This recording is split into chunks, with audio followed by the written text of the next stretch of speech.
Talk Shoes. Recorded live. I'd like to welcome everybody to Genesis Science Fiction Radio, a service of the BlackScienceFictionSociety.com website. Tonight's edition, the April 5th, 2013 edition, we're talking to Kimberly Moseberry, who is a fellow Chicagoan, although right now she's living south and I'm living on the north side because they don't like to cluster us too close together. What we're going to do is I'm going to start out asking you a few questions about who you are, how you did what you did. First of all, let me ask you this. Have you lived in Chicago most of your life? Oh, yes, all my life. And North Sider, South Sider, West Sider? I started off as a South Sider and moved to the North Side for like 10 or 15 years, and then I moved back to the South Side last year. That's cool. All right, and so have you lived elsewhere? It says, obviously it says here that you've gone to school here in Illinois, but I mean, did you go to school anyplace else or spend any time elsewhere in the U.S. or overseas? Well, no, not really. I've done a lot of traveling, if that's what you guys want to know. Like, I've been, like, in Michigan, Indiana, Florida, San Diego, Oklahoma, Atlanta, Georgia. Yeah, a couple of those states I can't go back to, but no, that's good. And where did you go to school here in Chicago? I went to the Illinois Institute of Art downtown Chicago. And how was that? It was okay. I mean, I liked it for the first 2 years because I got to focus on drawing, but once they started pushing the 2D thing on me, I was like, nah, not so much. And let me ask you this: how did let me describe you to the people out there. You're an artist. You've worked in both still media and animation, and Kim has also worked with the Amazon Wrestling Federation. What did you do for them? I've done that Joe McPhee's work right there. He's the writer and creator of AWF, which stands for Amazon Wrestling Federation. And I took over doing the artwork for like the cover inside pages and the cover pages a couple of years ago. I do like the closing, the inking, and the coloring. I don't do the lettering. Very cool. And then you're also involved with Urban Style Comics. Yes, with Andre. I've done some work for him in the past with his characters. Oh, I'm sorry. I just had a little drop out there. All right, so let me ask you this. You mentioned that you enjoyed at least the first part of your schooling there. What kinds of things did you go through in school that you think helped augment your art? Oh, good question. I would be like one of the very few black people in my classroom. So when I would draw, they was like, "Well, why are you making your character black?" And everybody else was drawing like white characters and everything. And these would be other black people sometimes who draw their characters. Well, I was like, well, I want somebody who looks like me. And most people say, well, no, we don't see too many black people doing comic books. So I was like, well, I've been drawing all my life, and I have artists in my family, so this pushed me to improve as an artist. So you mentioned that you've been drawing most of your life. What were some of what got you started, and how old were you when you when you started into wanting to do the comics and doing the kind of art that you were doing? This is a quick story because it's a long story, but I'll make it quick. It all started out when I was younger, around like 7 or 8, and I was digging through my uncle's and father's comic book stash, and I found the old issue of Heavy Metal, and I looked through and I was like, wow.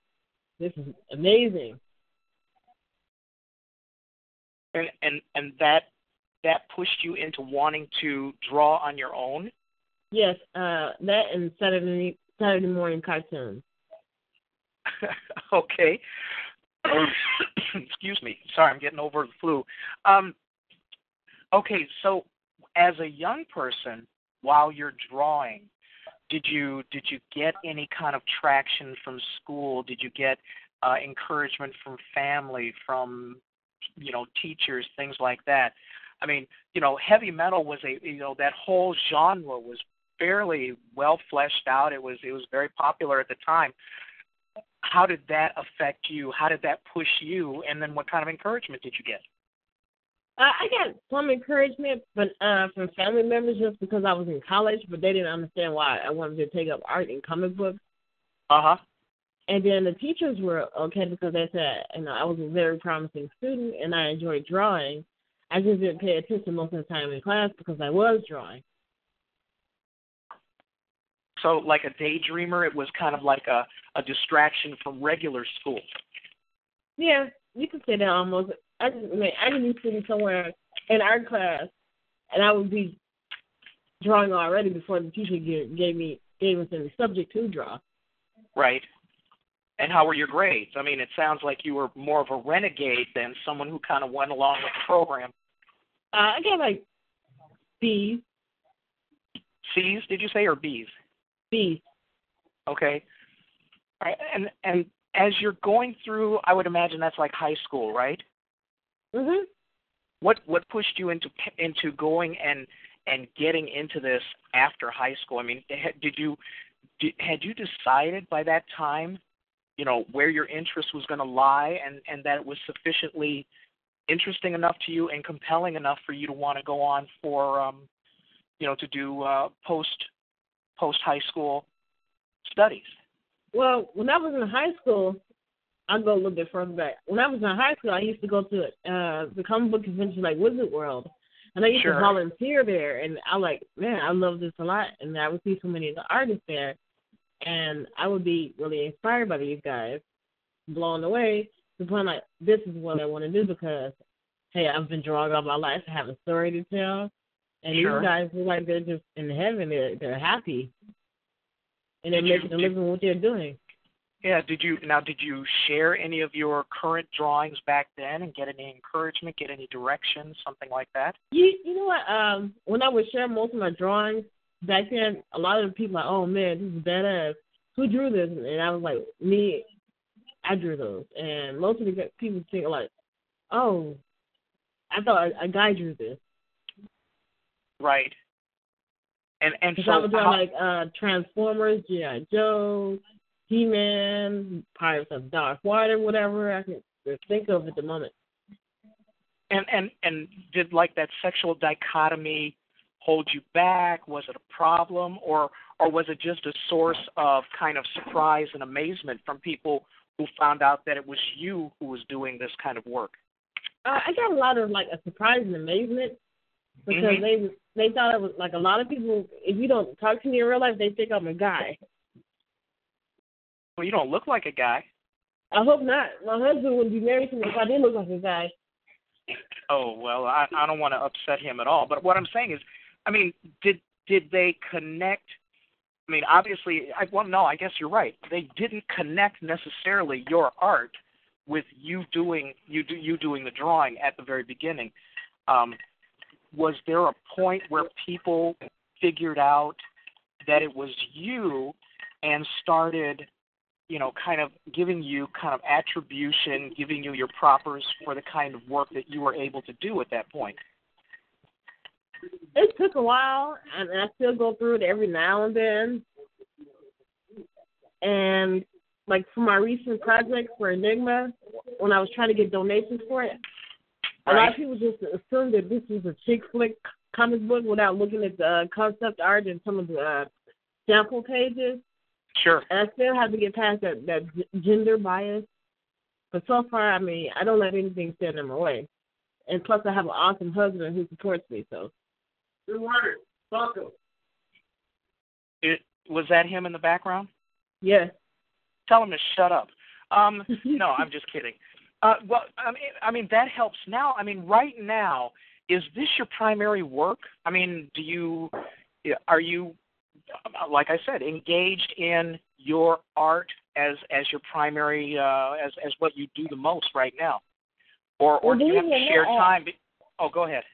I used to be a security officer, and I used to take a lot of commissions on the side, but I used to have that, you know how everybody has that thing that holds them back, like, I don't know if I can do this. Will I be able to make enough? Right. Can I truly make a living off of this? Will I be able to make a living off this for a while? Then will it stop? And I just said, you know what? I'm not going to worry about it anymore. Let's see what happens. And so far, so good. I'm making a living off of it. I mean, I'm doing what I need to do, and I'm trying to just keep going. Sure. So let me ask you this. How old were you when you first started to achieve a measure of commercial success? How old was I? I was 23. And about how much of your income were you able to generate with your drawing instead of security guarding or whatever? Oh, man, I was able to make more doing my hours than being a security guard, like making like $5 or $6 grand. Nice. 5 or 6 grand, what, a week? No, month? Like every like other month. Oh man, see, I'm definitely in the wrong field. And so this now took a while because a lot of people just like, you did this? And I was like, yes. Well, okay, well that's a good question. About how long before when you started out, where you really wanted to do the push and become an artist full time, about how long did it take for you to get the kind of acclaim, to get the kind of reputation, and the kind of repeat business that helps sustain an artist? How many years? This took me about 10 years, really. 10 long years, because in the end, I still had to put up with a lot. We as African Americans, we still have to put up with racism, but I have to deal with the sexist part about it too. Like, you draw this, I thought you draw girly stuff, and I've actually put my artwork online, believe it or not, for people to see and comment on Facebook, and this was years back. And they mistake me from Machindo. They said, they mistake me for another artist. Yeah. Commission this person because his art was great, and then I had to go in there like, no, this is me. Right. Okay, so let's flash forward to today. How are you best known today in your own estimation? I don't know how to really describe myself because I'm not really good at it. But I'm just described as a chipper person who's always like drawing and trying to do commissions and just trying to get people interested in my work. And I'm also interested in seeing other people's work because I like seeing independent comic books and independent creators. Right. Instead of like the same thing over and over again. And well, then let's ask this question: what today? Where do you draw your inspiration from today? Friends, family, life. So you would consider yourself kind of like a family-oriented artist? Sometimes, even though I don't have the stereotypical family. Right. So I draw my stuff from a little bit of everything because I'm inspired by everything. Mm-hmm. And I really don't I like to see stuff that's fresh. I mean, right. I did grow up on a lot of the old school stuff, but that's what helped me get into what I am right now. Instead of everybody wants to see something that's polished, but it's the same thing over and over again. I was like, well, it doesn't have to be the best artwork in the world, but if you can tell me a good story, you got me. Do you do all of your work alone, or do you have any collaborations that you've enjoyed in the past? How do you work all that through? Oh, I do most of the stuff by myself. I have somebody who's interested in coloring my work, and they will have my permission as long as they gave me credit and linked me to it so I can see it. But as far as the comic book or commission, that's me. And the only thing I'm not doing on my Enigma comic book is the coloring, but somebody by the name of Dual Mask is doing that. He's a fellow artist on BNI.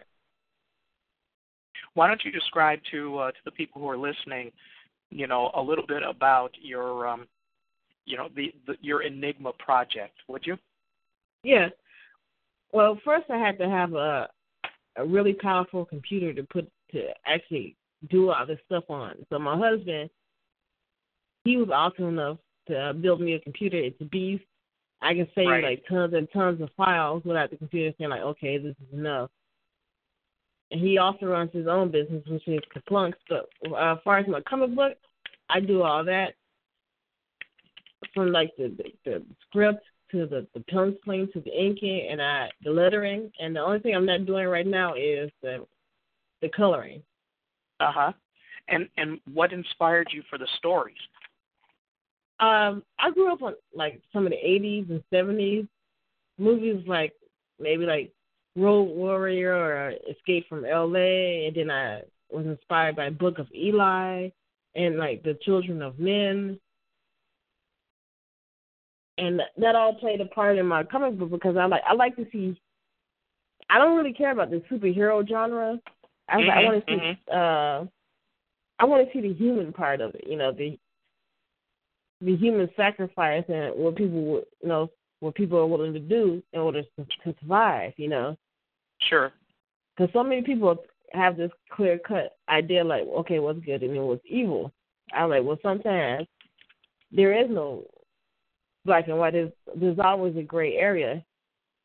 And my comic book makes people take a look at themselves as human beings and makes them wonder, like, hey, if I was in this situation, what would I do? I mean, would I do this or wouldn't I do that? So kind of like having a post-apocalyptic environment and then showing how people cope with that through the various subplots or plots that you come up is something that you're very comfortable working in, yes. Right? And have you worked in any other kind of genres in that respect? Any other kind of settings? I've done the superhero and the steampunk settings, and that's all good. But I was more interested in like the human aspect of it. So I was like, take away the superpowers and all the technology. How do you still survive anyway? And show people at their best or their worst. Yes. Because anybody can like fly around and have superpowers. And I was like, how do you adjust to it? Right. Like, what if you woke up and everything was gone tomorrow? How do you wake up? How do you survive? What about your friends and family? What do you do with, if you lost half of your friends and family? Sure. What does that do to you mentally? Now, is that kind of what people would find if they're going to take a look at your graphic novel Enigma? Well, people are going to find a number of things because there's actually two settings in Enigma. Like you have the people who you have the wealthy people living in sky cities. They built dome cities, and they're pretty much oblivious to anything below or outside their surroundings. And then you have the people living in the wasteland who just, they know what it's like to struggle and go hungry versus somebody who's always had it all. And the concept of like struggling and hunger is an enigma to them. It's strange. They never heard of it. All right, I'm just looking at some of your accolades here. For people who want to take a look at some of your art, wouldn't sending them over to your channel on DeviantArt be a good idea? Which is would you like that link? Yeah, ebony-chan.deviantart.com. Probably Jarvis will pop it up in the chat room for me. Well, you know what? I could probably just do this myself. And let me ask you this: what kind of online response do you have to your work? Believe it or not, people actually Facebook, DeviantArt, all kinds of places. People actually want to see it, and and I was blown away about it because I was like, well, you have so many people who are interested in superhero, either steampunk or sci-fi. But I was like, I wanted to take it back to the basic way of life for people. And then I was kind of blown away. People were like, well, tell us more about it. What do I need to do? Can you guys accept OCs? OC means original characters. And I was like, no, but I'm thinking about making a Facebook account where people and I have people choose their sides, like, where are you from? Are you from the Wasteland or are you from the Sky Dome City? Oh, I'm definitely a Dome City kind of guy. I don't really like to go camping. In terms of the story that you have, do you think that you've got something here that you're going to be able to put out maybe multiple volumes to kind of stick with, and then let people get get hooked into your characters and want to see how their stories evolve over time? Or is this something that you think is interesting just for the time being and that you may gravitate towards some other kind of plot, some other kinds of characters, things like that? I mean, what kind of legs do you see for this your current project? Well, I see this going on for like years and years because each of my characters have a story to tell, and each of my characters are tied into each other one way or another. And from the way that the comic book starts off, it starts off with a murder taking place among the wealthy in the Sky Dome city, and you have two world agents, James and Brooks, trying to solve it. Mm-hmm. But there's always secrets behind that. Like, nobody ever tells the truth among those people. So they have to fight against each other, and they have to fight against, the wealthy too, who's not going to tell you anything because, like I said, they might have their own secrets as to why this happened. So it's like a post-apocalyptic mystery. Yes. All right, and let's. What you mentioned that people do have a good response to your work so far. Where can people take a look at more of the comic book aspect, not strictly the art, but the combination of the art and the writing? Is there some place people can take a look at what you're doing now, or are we waiting for the Enigma to come out? Well, I've done a little bit of snips of sneak peeks on the Black Sci-Fi Science Fiction Society channel. Sure. And there's bits and pieces there. But so far, I'm gonna let people guess and tease people a little bit about the concept of it. And okay, so if you're gonna draw them in like that, about how long do you think it'll be before you release the novel, before it's published and available for people to take a good close look at? Well, the comic book is coming out this year. Okay. And if I had to push for a novel, I would say way at the end of this year because I'll be doing everything myself. There's no collaborative effort. No, the only thing that I might collaborate on is the coloring. Okay. All right. Well, let's talk about that for a little while. When you got started putting together your first publication, what were kind of some of the highs and the lows of doing that? The good things, the snags. I mean, what was the most interesting and the most significant parts of actually getting your stuff published? Getting people interested in it because you may think you have a cool idea. There's always competition out there. Sure. And I had to set myself aside from those people. Like, at first people kept telling me, well, this story reminds me of like CIS meets Walking Dead. And I was like, well, there's no zombies in here. And because most of the time people look for supernatural stuff or either sci-fi stuff to take place in the comic books. And I think that puts some people off, but other people want to know more about these characters. And my other part is to get people interested and look past the name and the gender on the comic book and say, hey, I'm going to get on this ride no matter what because this sounds damn cool. Did you find that that kind of undercurrent of sexism was problematic? I mean, I know you said at the beginning people said, oh wow, a girl wrote or drew this, or a woman did this, or a female did this. Are you running into any of that now? Excuse me, any of that now? I still run into a little bit of that because I guess people aren't used to it, and then you have to think about the people in our group. You don't see too many female, publishers or illustrators about sci-fi. And I really don't have any interest in the Tyler Perry type of stuff because it kind of is predictable and it bores me. And I'm really interested. I grew up watching Aliens and Predator.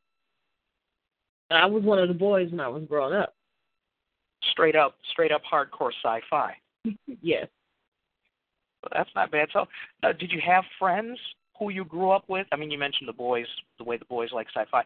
Did you have people that you could throw ideas off of, bounce ideas off of, or has your art, the pursuit of your art, been more of a singular pursuit for you? I think for me, it's been more of a singular pursuit because when I would show some female friends would get it, and those would be the female friends who grew up like I did. And then I had some female friends who would think, well, why don't you try a love story instead? I was like, well, because I'm not interested in love stories. No romance in you at all? No, no, not I'm really. Teasing. I mean, I'm teasing. I'm just kidding. Well, I mean, that's a natural. I mean, people. I don't want to say a natural stereotype because stereotypes can be ugly things, but then they also exist for a reason. And I think that the fact that people still question, oh, is this a love story because a quote chick unquote is writing it or not, kind of goes to show that we still have this sexual divide in the crafting of stories, especially in science fiction, and I would think even more so, especially in comic books. Pretty much, and a lot of people don't understand. It's like the lady who wrote The Matrix was a black woman, right? And there's plenty of other African American sci-fi writers and fantasy writers that they don't give credit to. Mhm. And what about your own acclaim? Are you finding that you're getting more and more credit and more attention? How is the marketing effort for you and your art? Well, I kind of catch people by letting them see my artwork first, and then after a while, They don't care. They were like, wow, this artwork is amazing. And then after a while, they don't care about who's drawing it, if it's a man or a woman. And that kind of helps me out a lot. Mhm. Because once you give people good artwork, and then now you tell them a good story, they pretty much don't care. All right, so you've got two things coming out this year. You've got the comic, you've got the book. Let me ask you this: what kind of marketing plan do you have ahead of you to try to raise you above the background noise level of everybody else who's trying to publish? And what is it that you think people are going to find more compelling about what you're putting out there to hopefully drive you a little further, a little higher, and let's be honest, give you increased revenue? Well, I plan to hit with as many Comic-Cons as I can because I'm going to be at the C2E2 this year in Chicago. Mm-hmm. I'm also going to be at the Wizard World in Arts Alley in Chicago, and I'm going to see if I can get out of state. And I'm going to be at the Black Age in Detroit, Andre's Black Age. And I'm going to see if I can do Tortell's Black Age in Chicago. Sure. And let me ask you. Well, go ahead. As far as getting more people interested, I was like, I want people to feel invested in this project, like get them interested, like make them feel a part of this world. And if I can get somebody to feel a part of this world and the world that I've built, and get them invested in the characters and make them feel like they are a character, then I feel like I've accomplished a lot right there. Do you enjoy meeting your public, or even, do you like the marketing aspect of getting out there? Yeah, I enjoy it. I think it's a blast because when you talk to people and let them know that, hey, I'm serious about this, and people are like, well, wow, she is invested in this. And they take time out to read it. They're like, well, this is great. Let me get invested in it. Mm-hmm. And so you're going to press the flesh. Now, when you talk about going to these Comic-Cons, are you going to be an exhibitor at them, or are you just going to go and mingle and talk one-on-one with people? What's your marketing strategy, let's say, for the next year? I plan to be in Artist Alley because, I was at the front for the last Comic-Con in C2E2, but I prefer to be in Artist Alley because I get to meet more people. I get to talk with them, answer any questions, and just get more personal and let them know, hey, this is my project, and let them read and get invested into the characters themselves instead of saying, wait, here's the book, goodbye. Instead of saying, hey, check this out, what do you think? How does this rub you? Does this rub you the right way? Are you interested? Can you see yourself in this situation? Sure. Hang on a second. You're listening to Genesis Science Fiction Radio, a service of the BlackScienceFictionSociety.com website. This is the April 5th edition, 2013, and we're talking to artist Kimberly Moseberry, who is, as I am, a Chicago resident, and we will be posting up all of the links to her work. You mentioned talking to people at these cons. When you talk to fellow artists and people who are involved in the same kind of genre that you are, what kinds of reactions do you get? Do you get encouragement? I mean, how do those conversations generally go? Well, most of the time I get encouragement. Every now and then I get people who tell me, we need to work on your artwork and stop for a while and hold off.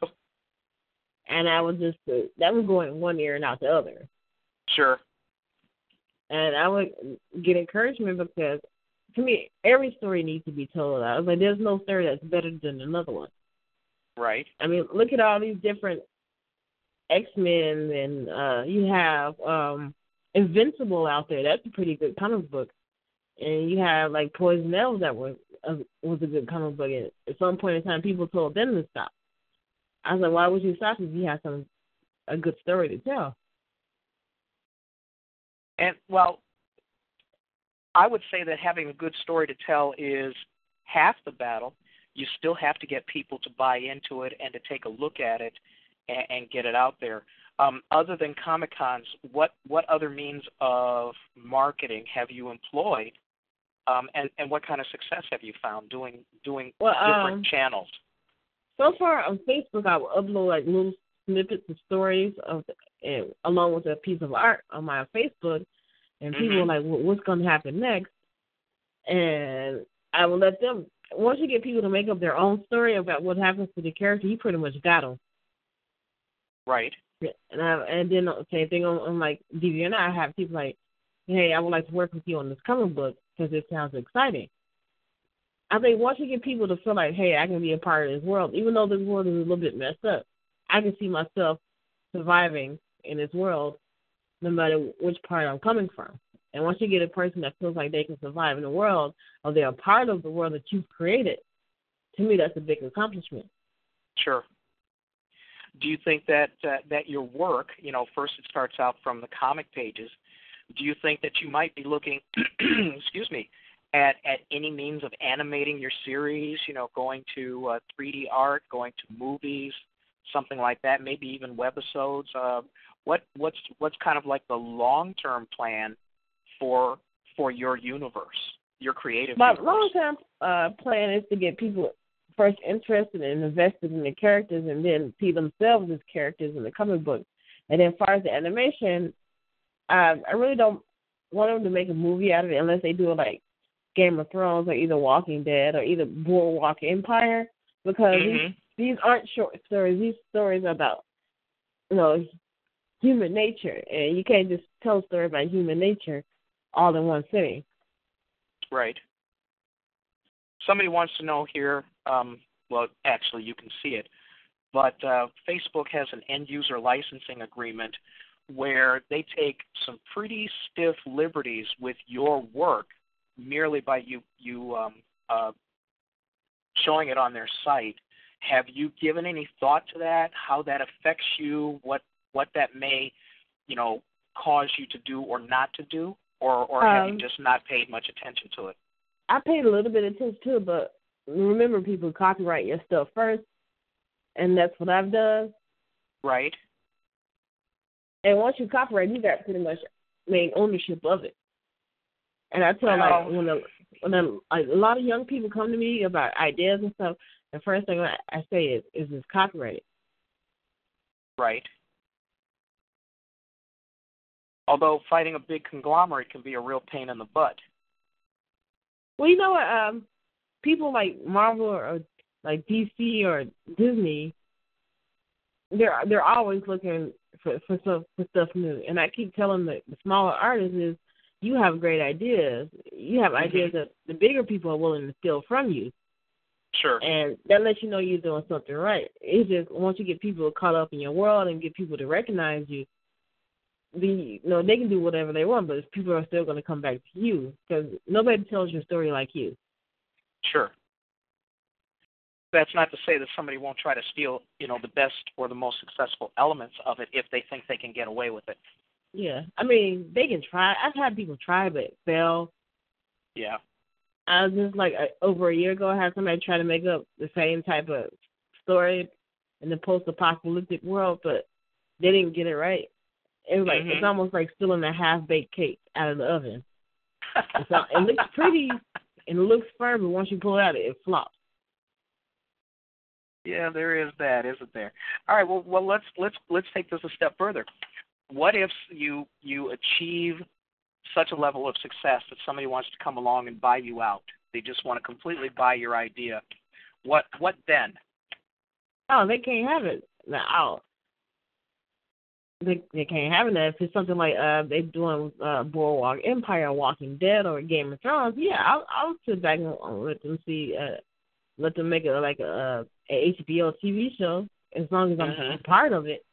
Because everybody has their own vision of what your character should be, but they never really get it right. That's like me saying Superman should be, a hipster when he's not a hipster. Or Icon should be like an abusive person or either confused all the time when he's actually intelligent. Nobody can get your character right except you. Sure. All right, so let's go past this next year. You've got the comic book coming out. You've got the book coming out. What do you see, let's say, over the next 5 years for your creative universe? Well, I plan to make a motion comic book of it, where I just sit back and do all the artwork myself and add some music. Now, the only thing that's been a problem with me is getting music that I won't get in trouble with for using, so I may have to look up somebody for that. Well, a lot of people have gotten burned that way by using someone else's music, thinking that they could either get away with it or that they may have had a license that they didn't actually end up having. We had a guest 2 weeks ago, and she's redoing a whole movie that she did because the people who owned the music and gave her a license to use it in her movie, sold that library to somebody else, and then they were coming and looking for royalties. So it would appear to me that your best recourse is to try to get your music done originally and then get a nice ironclad contract, because people will take advantage of you, I believe, as they think they can get away with it. So I mean, that's just that's my view, but at least you're looking toward getting your own music done. When you talk about doing a motion comic like that, what are you looking at? Are you looking at, breaking it up into episodes or webisodes and kind of keeping people interested and stringing them along that way? Or are you looking for maybe a feature movie? What's kind of percolating in the back of your mind? Well, I've been looking to get people interested by episodes a little bit, because an episode will tell you enough, but not everything, if you guys know what I mean. Sure. And it builds up the character. It gets you invested in the surroundings and the character. It also requires a longer-term investment of your time and effort, too. Yeah, it does. What's going to happen if you all of a sudden find a new universe? Well, that's the whole point of writing, is to find a whole new universe. And so far, I have found a new universe, but it's all about expanding the universe too, as well. Because you can always find a new universe, but can you make that universe interesting? Can you make people want to be a part of that universe? That is true. Well, let me ask you this: just because it's self-serving, as a fellow Chicagoan, do you get a lot of inspiration living in this city? And yes, if you do, where does it come from? It comes from a little bit of everything, really. Like when you turn on the news, you hear about this, and when you look out your window and you see somebody singing in the rain in their underwear and they're crazy down the block. Oh, you heard about that, huh? I really thought Yeah. I had covered that up really well. All right. And just things in the news? And things that you things see? like things in the news, and sometimes it's not always bad things in the news. Sometimes it's good things in the news, and sometimes it's good things outside. Mm-hmm. It's all about living life, and you have to let people know that it's okay to step outside and live life and be inspired by life, because I'm inspired by other people, and I'm pretty sure that somebody might be inspired by me. Sure. And it's all about, as artists, we have to inspire each other. Yeah, and so what's the most inspiring part, or what's the best part about living here in Chicago? There's always something going on, believe it or not.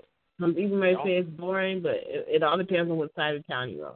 The weather, if you don't like the weather, just wait 5 minutes and it'll change. Well, that is true. For those people who live in the Midwest who thought that the groundhog was going to tell us, or the groundhog's prediction that we were going to have an early spring, I think we all got kind of sucked in on that. Yeah, then Chicago laughs at that groundhog. I know. And the other thing is, when I went and I looked at, with the National Weather Service, how often the groundhog is right, that rodent is only right 39% of the time. And I don't know why people pay attention to it anyway. I ain't predicting nothing. I ain't getting paid for this. Yeah, I mean, Chicago has glorious weather. I mean, it can be rough. We used to have tornadoes.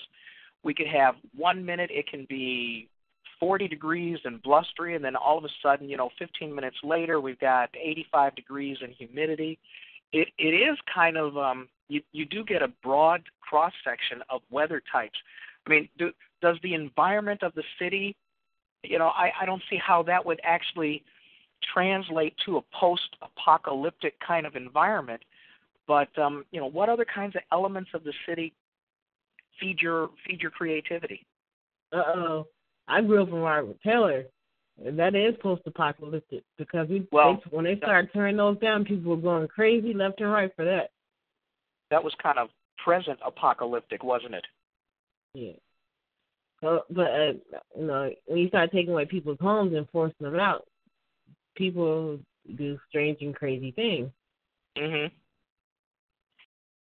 And so, in this rep, how long have you lived south? I just moved south last September. Okay, and you lived up where? Up on the north side of Chicago, or before that? I lived on Sheridan Road near Howard for years. Very close to the lake. Yes. And I just knowing Chicago the way I do, it's quite a difference between those two locales, isn't it? Yes, it is.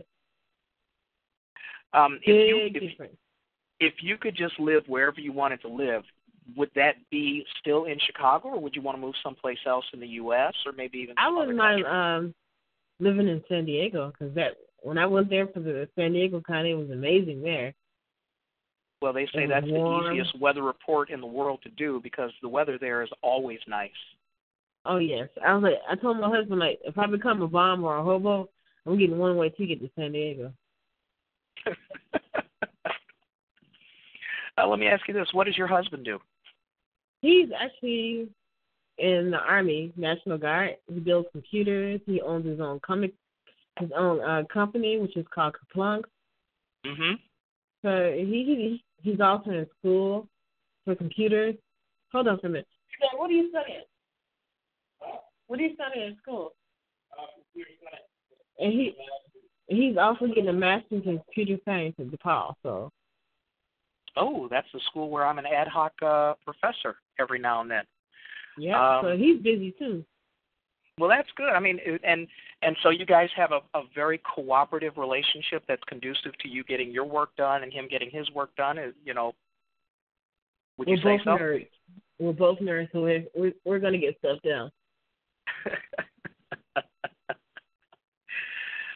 All right. So you've got your plan. You've got your marketing plan. You have a couple of different publications coming out soon. is there anything else? I mean, other than the fact that you want to do a motion comic, are there other kinds of areas of artistic endeavor that you're kind of curious to try out, something that might be of interest to you to do differently? Well, I would like to try sculpting some of my characters out to see how Sculpting they them not like in 3D match, but actual sculpting. Like maybe have a sculptor sculpt one of my characters' face out or body out, and see how they look. Because there's nothing like looking at a character in the face and see how they look when somebody brings them to life. And I don't think, I mean, it would really have to be some really good 3D for somebody to pull that off. And I've seen really good 3D, and I've seen really bad 3D. And I actually want to sit there and see how people will bring my characters to life. And as far as the motion comic book or the web shows, I would like to get more invested in that so I can get people more interested in the characters and in the story, because I tell a lot of people, yes, I'm doing a comic book, but this comic book is not for children. And not for children, how? It's going to dive into a lot of adult issues like poverty and social class, discrimination, and sometimes sexism, and just the brutality of life itself. And I don't think that's meant for a kid to see sometimes. Like, no, the parent might get it.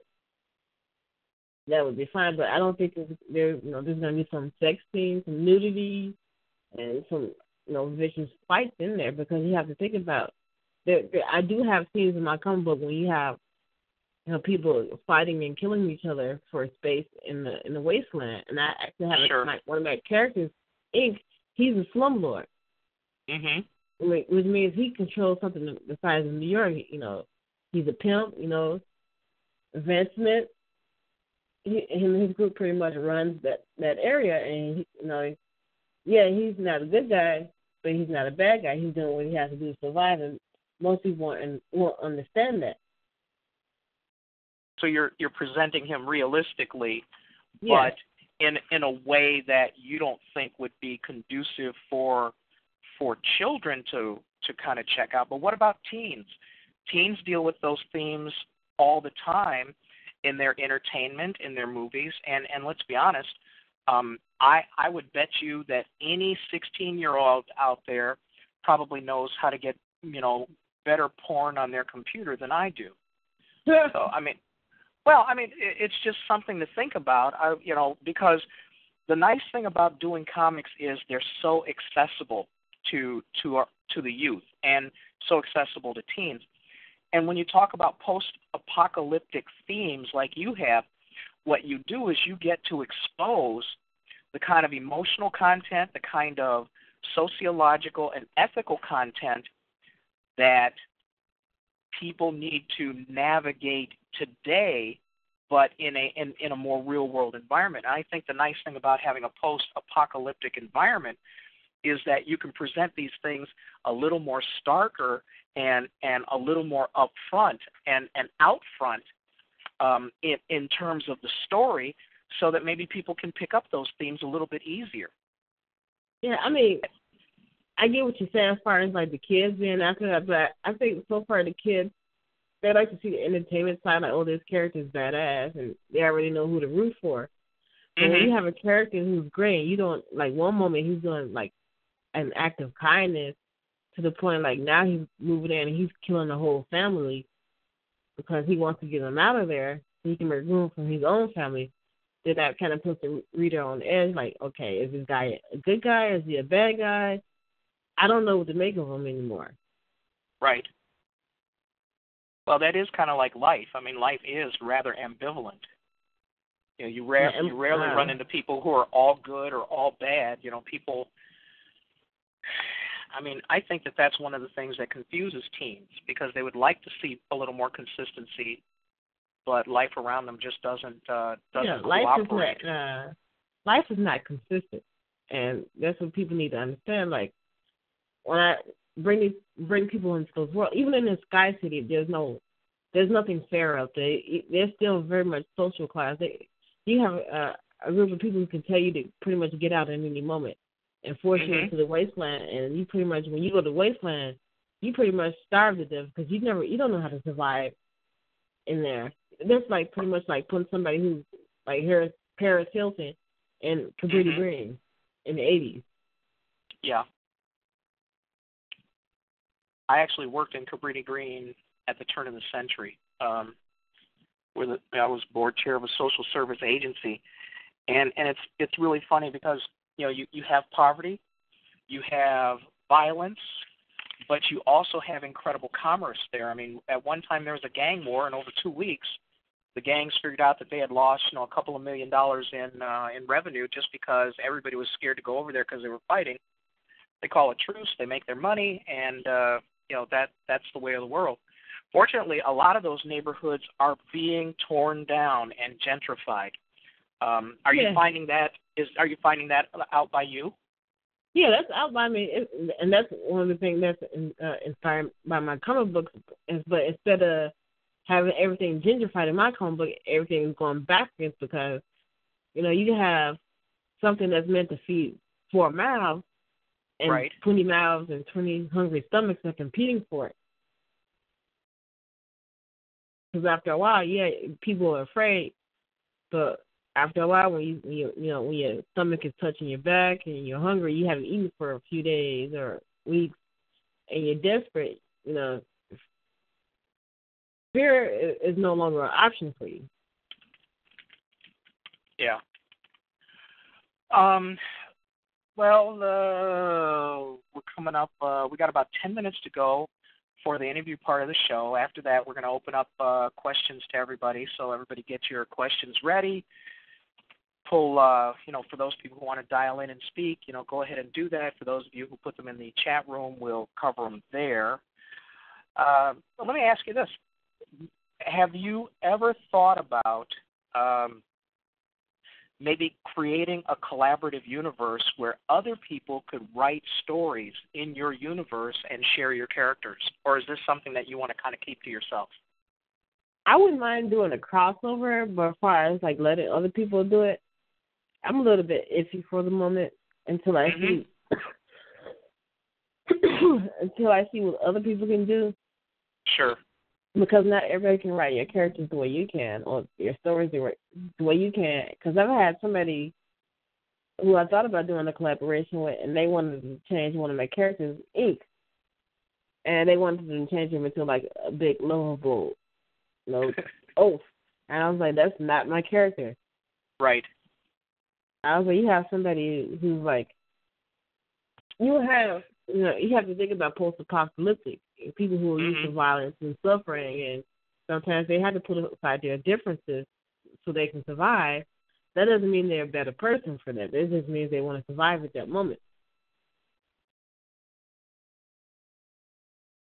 All right, so if it's not going to be a collaborative environment, obviously, then you have plot lines and stories and circumstances.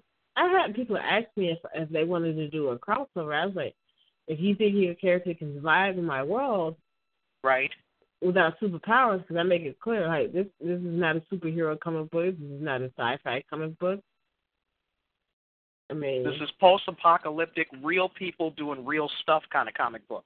Yeah, I was like, I might flip a few things in there to make it stand out a little bit, because I actually do have like mutants and creatures in there, and then I actually have like the aspect of what do you do with a werewolf pack in the post-apocalyptic world? Sure. You can't you can't use laser beams on them, or you can't fly away, or you can't throw a truck on them. How do you get rid of them? Do you outsmart them, or do you try to fight them? Yeah. And what's the best part about your writing? I mean, is it getting yourself into trouble and then getting yourself out of it, or what do you like best about the storytelling? The character interaction. That's okay. What I like best about the story, because once you have characters interact with each other and play off of each other, that's a whole different ball game, because you don't know what that character is going to do, and you're looking forward to them. And I tell people, I was like, I really don't know how my character Ink is going to react to my character Gadget. Sure.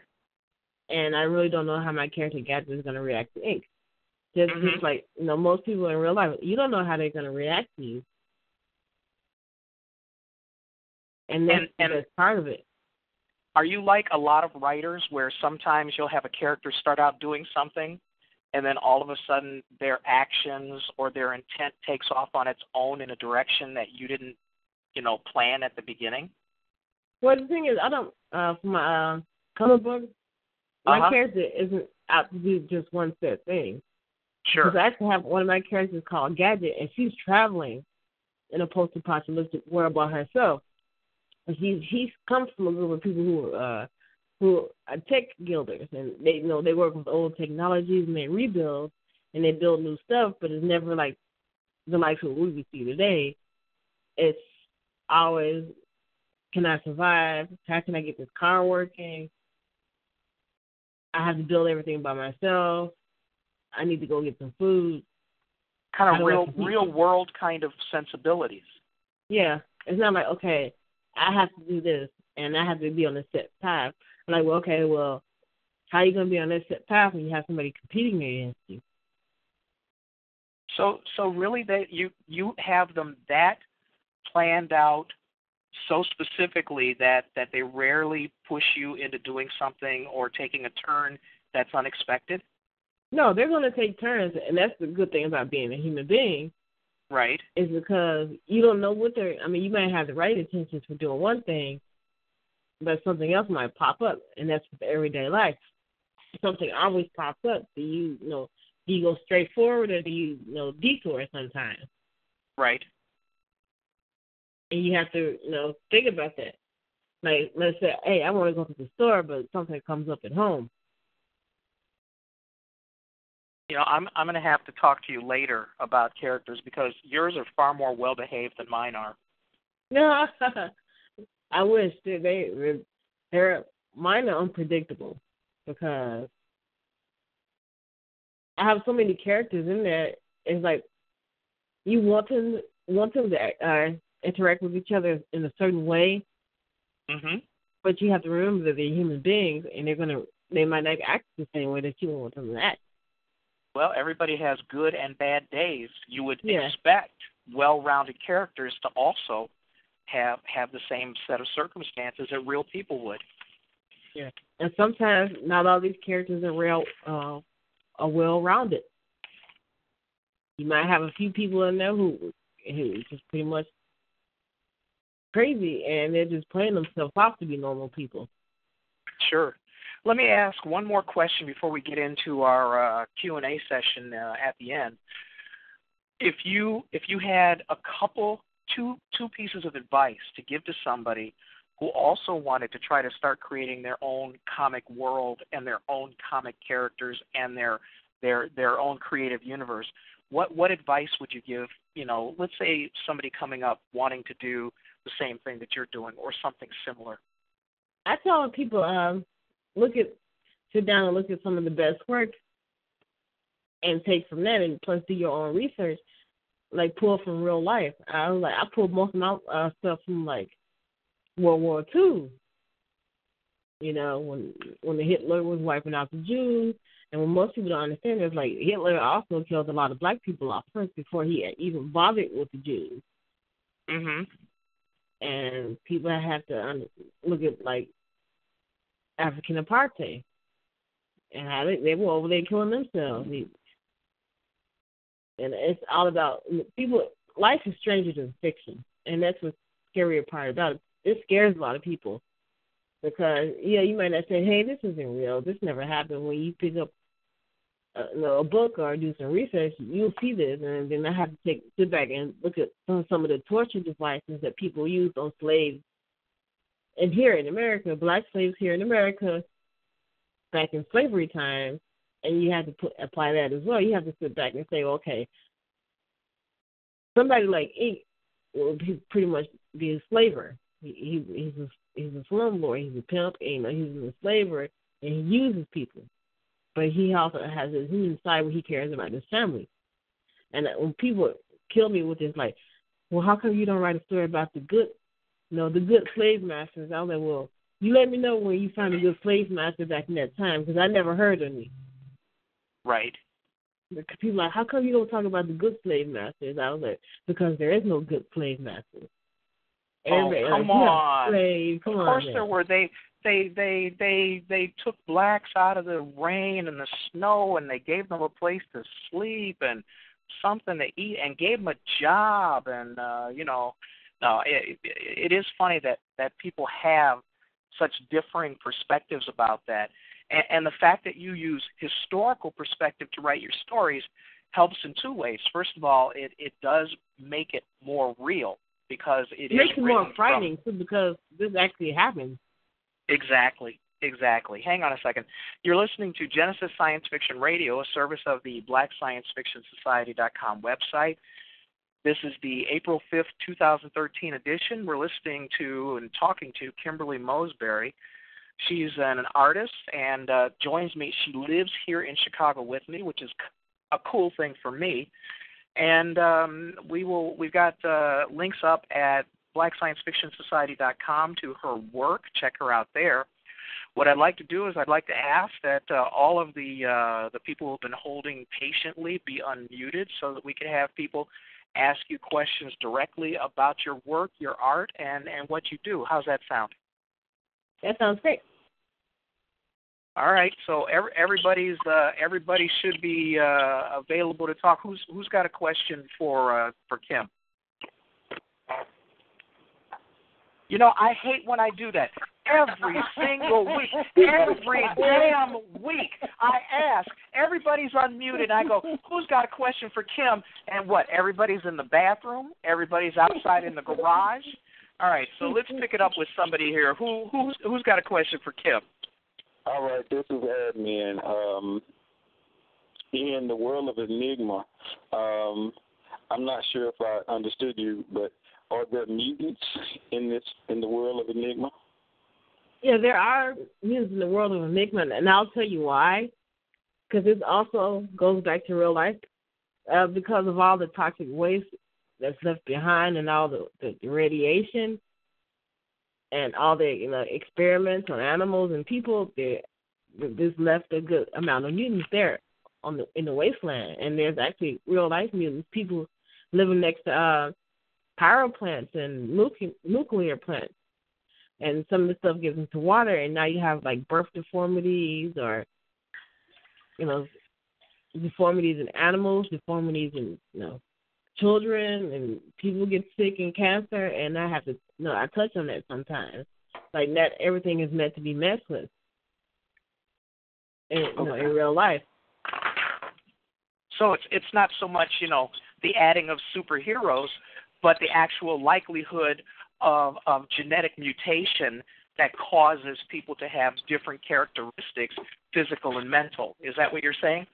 Pretty much, because I was like, and I sit back and I do a lot of research, and here, not that far away in Indiana, you have people being born with like 5 or 6 toes, or a child being born with no face, or with an extra limb, and nobody wants to talk about that, because people want you to feel safe and consume. What happens when your water is contaminated, or it makes you sick, or it gives you cancer?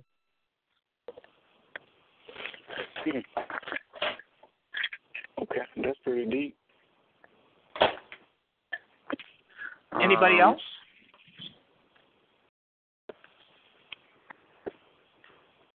The Wolfgang doesn't have any questions. I can't believe it.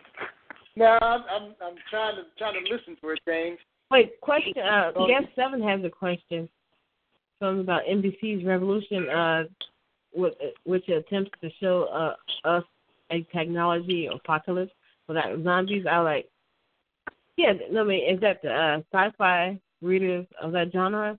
It's something similar to that, but not quite, because you still have some form of technology in the world. It's not. We went from, the way I have my story is, like, we went from being in the 31st century to being back in the 21st century. That's how bad our post-apocalyptic world was. Somebody would like to know, when you do your drawing, do you do it digitally, or do you still hand draw? What is your process for creating your work? I still hand draw it in pencil first, and sometimes marker, color pencil, acrylic, whatever I can pretty much get my hands on, or either I can just pretty much take it into Photoshop.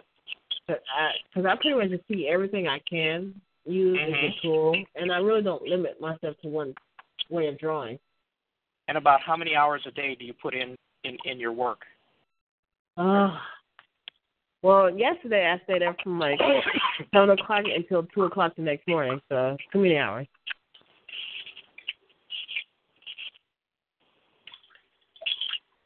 The question was clarified. Do you see crappy ass? Those are my words. Television shows like this, gutting the genre and maybe dumbing down. I would say the audience for the kind of writing that you do. Well, everybody has a specific audience. You're going to have the audience who you're going to need to spell everything out for them. And then you're going to have the audience, like, well, okay, what's the next step? They enjoy putting together puzzles, and they enjoy being challenged mentally with thrillers and the whodunit versus somebody who says, well, I don't get it. You need to explain more to me when it's already laid out, because I would talk to Joe McPhee sometimes, and we would talk about supervillains. And my villains aren't the stereotypical, I'm here to destroy you. My villain might be your best friend for like 5 or 6 years, and he might not hate you, but you might come up on a job that you guys both compete with. That doesn't make him evil or bad. You have people compete for resources all the time. People compete for sex. People compete for money. People compete for food or a place to live, and people have to think about that. Versus, I need somebody to spell it out from the well. And to me, my comic book isn't for those type of people. Like, if I have to spell it out for you, like every 2 or 3 pages, then maybe my comic book isn't for you. Like, if I have to say, hey, the world is apocalyptic, 3 pages in, and then another 3 pages, and I have to say, hey, it's still post-apocalyptic, then this may not be for you.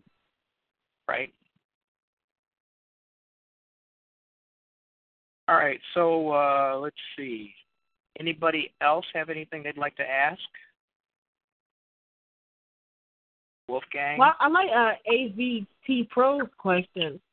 It's not really a question, but more of a comment. It's like how to deal with an enemy who you sympathize with your needs. And I was like, everybody has needs, Sure.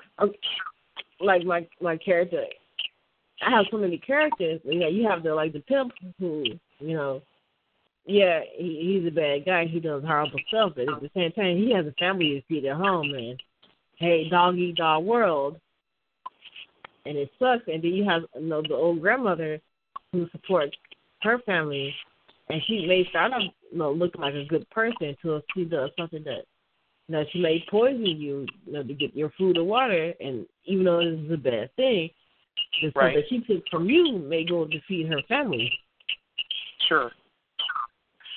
Well, I mean, in every television show, it's a lot harder than if you have, a book, a comic, or something like that, because you have a little more space in writing to develop your characters, and television has to be quick and dirty. Otherwise, you don't get the audience that the network wants, and they bounce you out of there so quickly. Well, I tell a lot of people this. I'm like, I'm pretty greedy about it. Like, if you're not going to do it right, then don't touch it at all, because you're not going to do it right. Just like, look at Game of Thrones. That was a really good stuff. And look at Boardwalk Empire. Like, it builds up the character. It makes you look at the character, the different layers of the character, and say, hey, I was suspecting this, but I didn't get that because I'm dealing with a human being. And then, like, Silver Bowl asks, how are you going to introduce the spinoff to Enigma? And there really won't be a spin-off to Enigma. There's going to be deeper levels of Enigma to the point like you're going to have to see all sides of people and their different surroundings, because if you stay in one place, yes, you're going to get bored.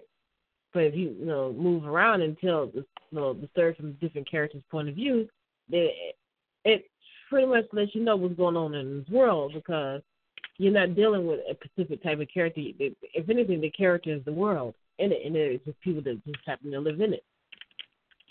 Right. Anybody else have a question for Kim? I just wanted to say hello. Hey, how you doing? Hey, Kim. No, this is Winston. I, contribute to your book and just wanted to say hello, and I hope that it's coming along fine. Yeah, how is the project coming, Kim? It's going pretty good. I sent it off for coloring, and now I'm going to sit down and letter it and then send it off to the printers. And everybody who made a contribution is going to get pretty much their prize gift in the mail. Or if they live in Chicago, they can pretty much come and pick it up for me if they're going to the C2E2. Stop by the house, huh? Yep. Will you be cooking? I'm just asking. I can stop by around dinner time most any time. It sounds good, though. Well, you mentioned that the book is coming out later this year. About how soon do you think we might be able to see the the comic book? A couple months down the road, or? It's on the 22nd or the 26th, because I plan to have the Black Science Fiction administrator there pretty much look it over and give me feedback. It's kind of like a review of the comic book. Uh-huh. And so we're right around the corner. Pretty much. That'll be great. I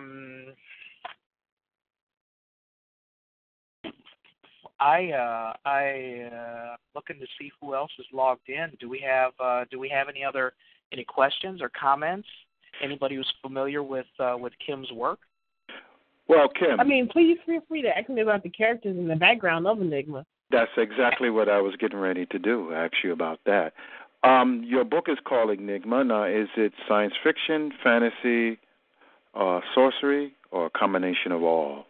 Well, there's no sorcery in there and very little science fiction, and versus like the old technology that some of the people use, because the post-apocalyptic takes place 250 years after the Great War, after people have come back to Earth, and now if they went, like I was saying earlier, they went from being in the 31st century, technological advancement, to being back in the 21st century.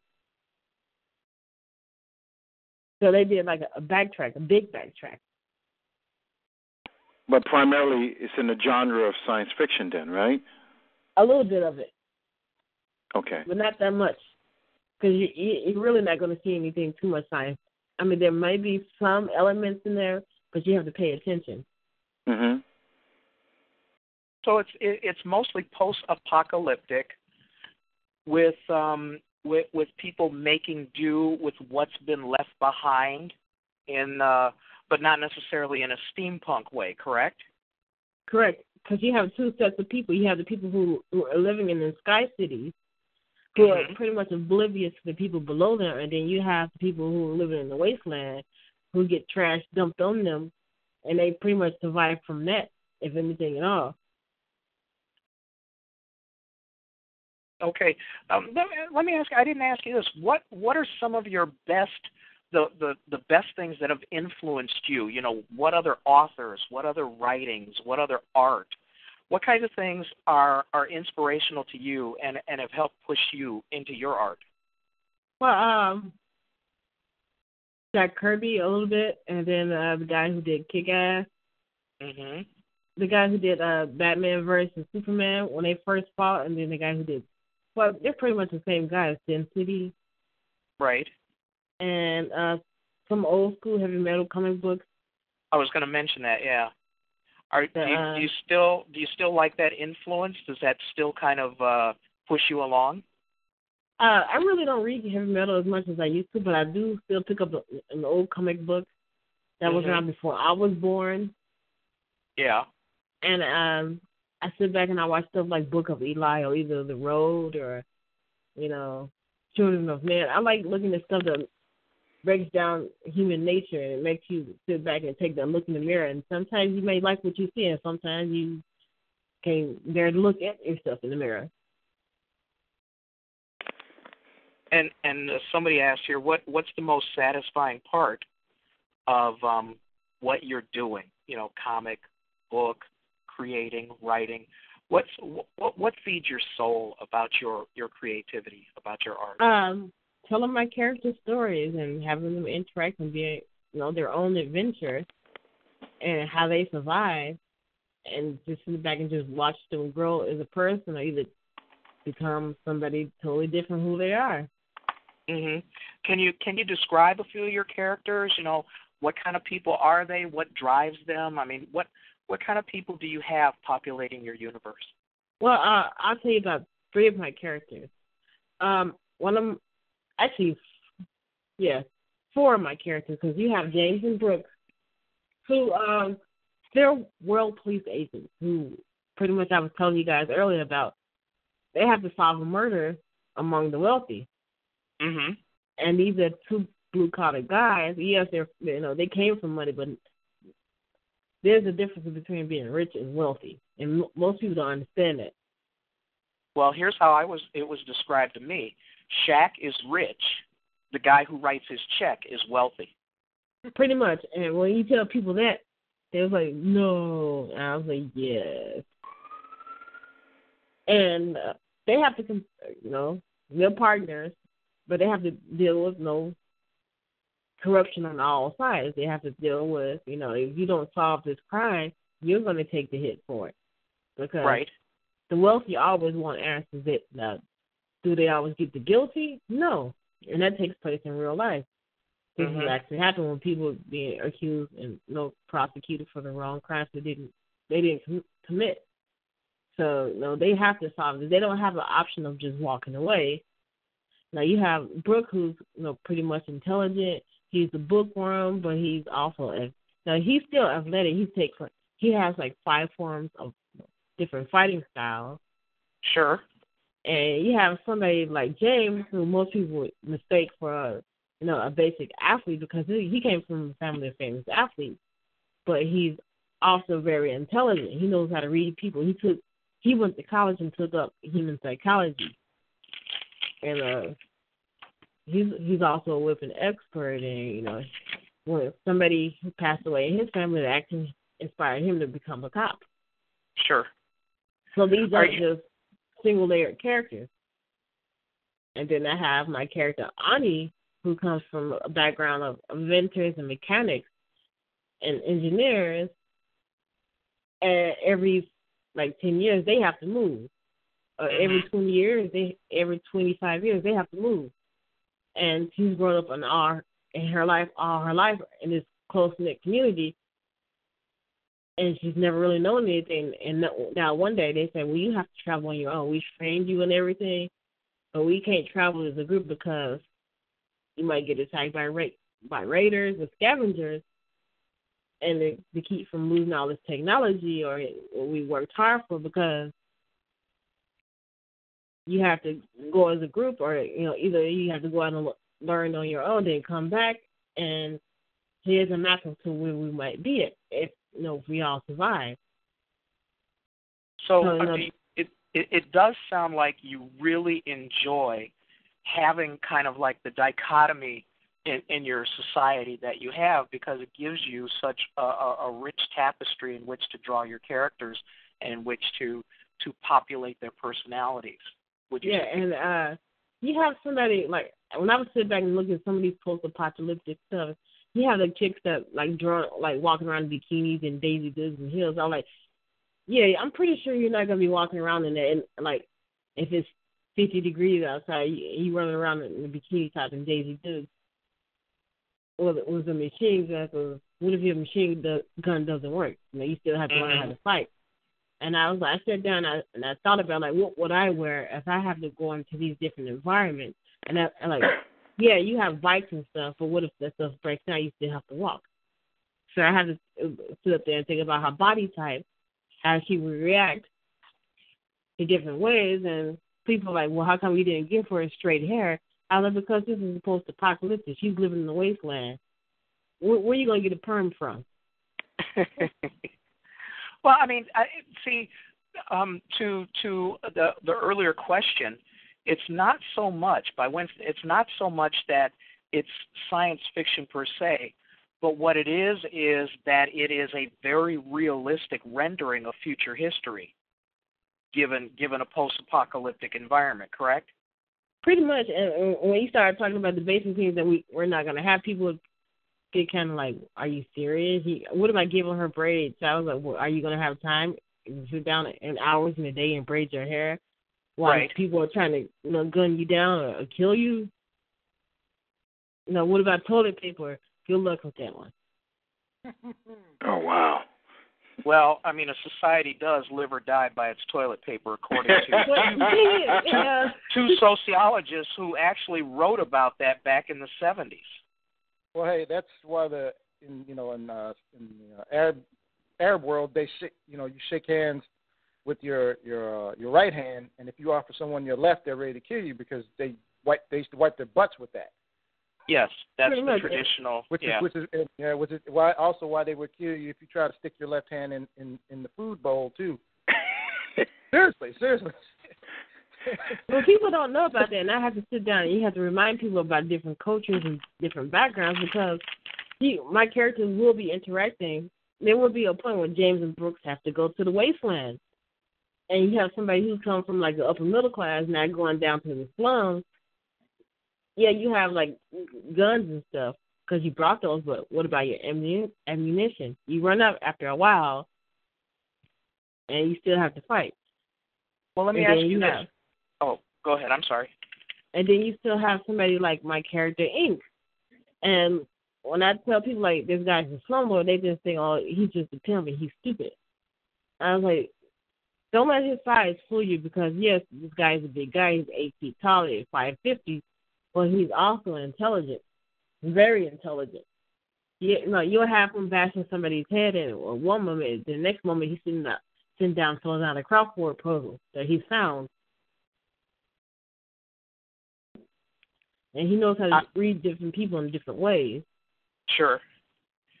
Is there a way in the Enigma universe where the downtrodden, masses can achieve, the kind of exalted status and wealth that allows them to move up into the dome cities? Well, I do have it, and later on in chapters I do have. It's not the way that some people think, but I do have them. One of the dome cities separate from another one because there's a war going on, and one of the dome cities is too damaged to maintain, so they have to separate from each other. Which means if they separate from your city falls into the slums, and then once you fall into the slums, you have to compete with everybody down in the slums. And it's just like me. Let's say I live in a giant shopping mall in the sky. I have everything that most people want. But something's wrong with my electricity. I can't connect. I'm being more of a burden than, helping people. So now they're considering me a problem because sooner or later it's going to take more energy to preserve my city versus, actually helping me out because you still have people who have their own self-interest as well. Sure. I might have gotten on somebody's wrong side, and then they said, well, let her crash into the slumlands. Okay, now you have to think about the people in the slumlands. You have people who haven't eaten for like weeks and days or days and weeks and haven't had water or food or clean clothes, and now they have this opportunity to get what I have. Yeah, that's a temporary move up because they're going to fight and kill each other over those resources to get those resources. Yeah, but in any kind of urban situation, I'm not talking about black urban or anything, but But even in those dome cities, you're going to have the dichotomy of the rich and poor, because there are going to be those people who haul the garbage, and there are going to be those people who are making the garbage. And there's going to be a need, a societal need for having rules and regulations for the two different classes of people to interact and to keep them from interacting, to keep their interacting at a certain level. So what it looks like is that the creation of your world has made for some intriguing possibilities and intriguing situations which can drive stories forward. So it looks like an environment that has legs, something that you can constantly keep adding to, writing about, maybe even changing some small environmental conditions that allow for some discontent, some minor warfare for politics, for all kinds of things. So it seems like a very rich environment. Well, the thing is, I get rid of all that stuff, like today, how we deal with politics. And right. I kind of took it back to, yes, these people have technology and they have money in the scarcity, but now you have people who with power, and but they have the same mindset of people who, they're the evil counterpart. Okay. And it's like, okay, we're going to let you sit here for a while, but if you cross one of us, you're either going to be dead or on your way to the wastelands, which is pretty much the same thing. It's kind of like allowing people the illusion to think like, hey, I can move up, but there's always going to be social class that people don't understand. That sounds just like Roman politics. I mean, almost down to the wire.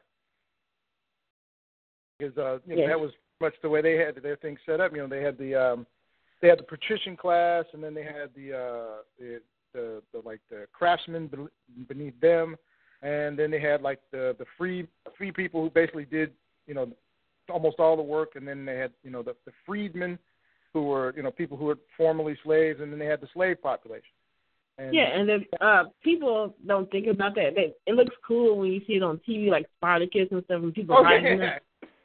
Yeah, but when you think, what are you going to do if somebody who's way ahead of you is already thought about what you're going to do? It's kind of like a game of chess, because they're competing against other people, but they're also trying to push other wealthy people out of their positions so they can take what they have. And that was one thing about, though slavery is a terrible institution, one thing you have to give the Romans credit about, they were equal opportunity. If you weren't rich, or you couldn't keep your money and you couldn't keep your freedom, then you ended up a slave. I mean, that was pretty much the way it was. Yeah, and then even though those people had a lot of great achievements, they also were pretty messed up too, because I make people think about, like, this person may look cool because they have a beautiful outside, but they're thinking about, hey, how can I get rid of your family? How can I take over your resources? And I'll shake your hand one day and then find a position that have all your assets frozen. Mm-hmm. I've got a question. You mentioned, I hate to drag you away from this particular line, but you mentioned it earlier, and I found it really intriguing. When you were saying you were when you were initially in art school, or if it was high school, I'm not really sure which one it was you said, but you said that you had said you had instructors, that were asking you, why were you drawing black characters? Was that correct? Yeah, because I was like, to me, it was never really a problem when I would draw characters that look like me, because I want somebody who looks like me. I kind of sometimes put myself in these stories, and I'm not blonde hair and blue-eyed by any stretch of the imagination. And really? Some people would get kind of and some people would get confused on why I did this, and I was like, well, I want characters who I can identify with. Just like I have, two of my main characters, James and Brooks, they're two African-American men, but they don't act. Most people are you going to have them acting like urban characters? I'm like, well, what do you mean urban characters? Because these are two intelligent characters, and when I sit down and made these character designs, I didn't think about their skin tone when I made up their personality. Their education and their background is going to determine their personality. It's interesting when you mention that, because years and years ago, I used to live in New Mexico, and I was studying art out there as a kid. And I remember a project I was working on, like a collage project or something, and we were supposed to put clippings of of things that interest us, and on one of the collages, I had just all just everything that interested me as a teenager, and my teacher asked me, well, and she was white, and she asked me, well, why wasn't there any black people on there? And I told her there are, but they were like, they were really small clippings. They were there. You could see them, but you had to look for them. And she asked me, well, why was it like that? I said, well, because where I lived in New Mexico, there was only like, I think maybe 5 black families in the whole town, and people don't think about that either. Yeah, so I said that's what I said. So I said that's where I put it. It's not, because I mean we had come from from the East Coast, and so it wasn't like I didn't identify with black people. Far from it, but they said that I was just following the parameters of the thing. So when you mentioned that, now which is funny for me because I've been fortunate. I've never had anybody just roll on me like that, in a school situation, even though I did have a friend of mine, a white friend of mine, roll on me on like one of my movie posters, because like all the the main characters were on the in the poster, and she was asking, and the main antagonist was this black dude, and she's like, well, you didn't include the black guy, and I said, yes, I did, and she's like, well, I don't see him. I said, that's because you're not looking, and then when I pointed it out, then she she saw it, because this guy was basically supposed to be the entity of evil. So, I superimposed him in the background, and, he was the biggest thing there. If you were really looking for him, you couldn't miss him, But, that whole intent of that piece was, that's how evil is, It's right there. You can see it, but only if you're looking for it. Was my character, I tell people, I was like, if you're looking for a stereotype, you're not going to find it here, because most of my characters are going to react based on their surroundings, who raised them, what background they came from. And you're not going to have 2 professional world agents. It's kind of like the future version of the FBI or Special Service. You're not going to say, yo, man, what's up? Where you be from with them sagging pants? No, these are professionals. They know how to fight. They think. They're intelligent. And they have to solve this crime. And you can't put somebody who's stupid solving a high-profile crime. So they have to do that. And I was like, yeah, they look black, and people like, well, they look black. I was like, yeah, you can look black, but you don't. I mean, and I sit down and I ask my own people something like, what do you mean by act black? Because I don't use broken English or any of that. And I hang out with other people like myself, and people like, well, you don't act black, you act white. Well, what does acting white do? Does it mean being educated is acting white? Because that's kind of really down to your own people. Yeah, well, we got a golfer and a president who have that problem all the time. So. Hang on a second on that now. Hold on. You're listening to Genesis Science Fiction Radio, a service of the Black Science Fiction Society.com website. This is the April 5th, 2013 edition, and our special guest is Kimberly Moseberry.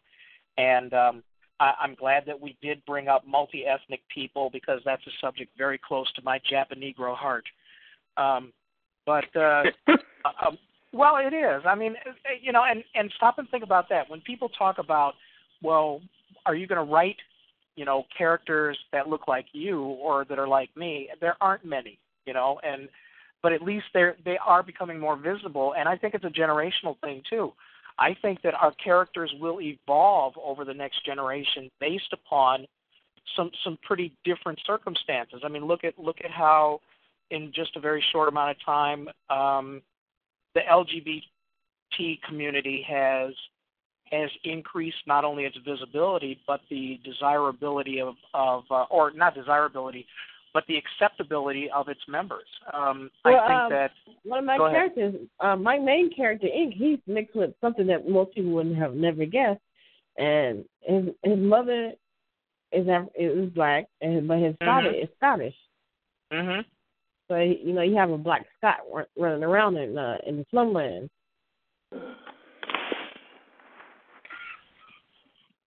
And when I tell most people, I was like, everybody's mixed. If you think about it, if you really go back to world history, everybody mixed with somebody else. That is true. I mean, and obviously we're trending further and further ahead. And when you talk about a post-apocalyptic Earth where people have left the Earth, come back to the Earth, it's kind of hard to imagine that the same kind of racial divides and racial dichotomies that we have today would exist in your future, in your creative future.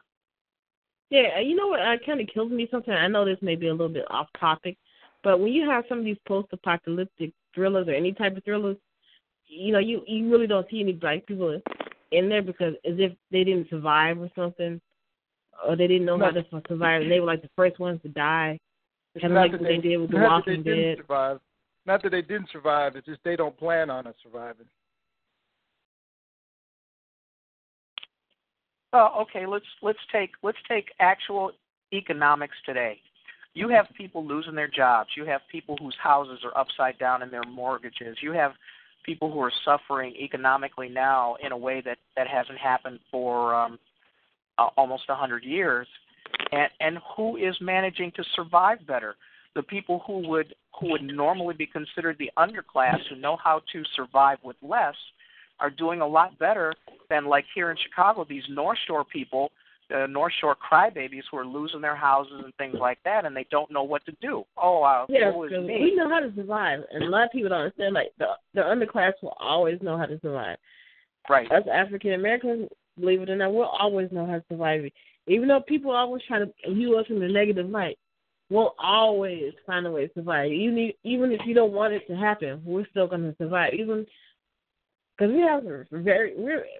despite what the media shows, we're actually a very intelligent group of people. We just don't get a lot of shine in the media. Well, you know, they brought that point up in that film, The Day After.